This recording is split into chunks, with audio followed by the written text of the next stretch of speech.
Time now for the Friend Zone, where we invite our friends within the building here at Fox onto the show. Tonight we're joined by Mike Tobin, someone you have watched for years on television. He's in our Chicago bureau. I know Mike. I had no idea what an amazing and very accomplished outdoorsman he is. You just climbed one of the tallest mountains in the world. I can't pronounce it. It's in Argentina. It's the tallest mountain in the Americas?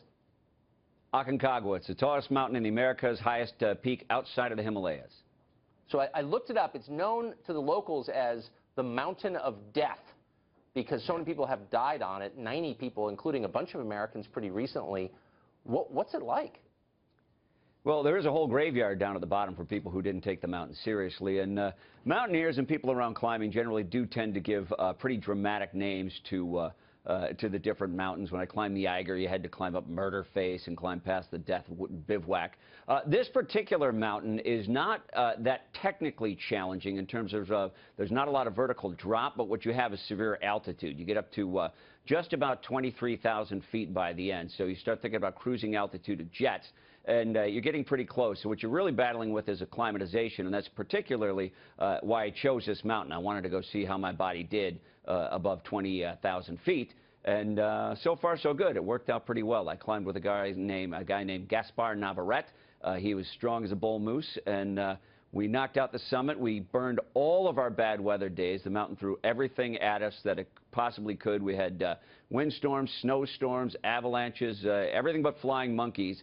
But we were able to summit on our last possible day.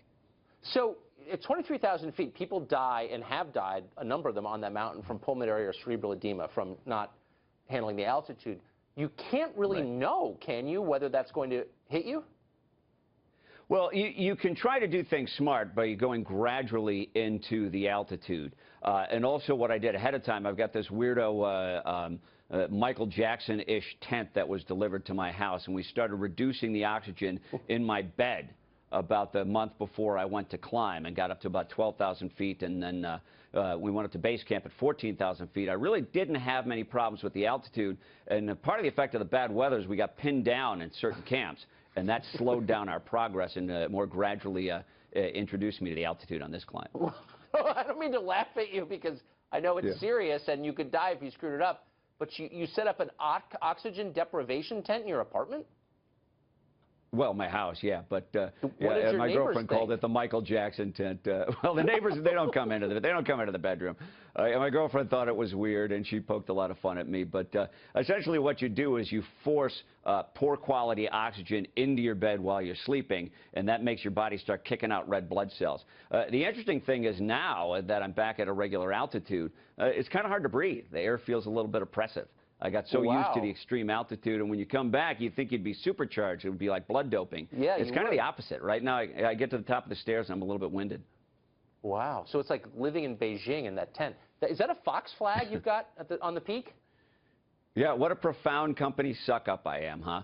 It's interesting that I sucked up that hard, and you're the guy who gets the primetime show, huh?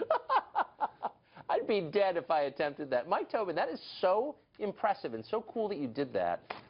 I'm not coming with you on your next adventure, but I'm impressed that you did it. Thanks a lot for coming on.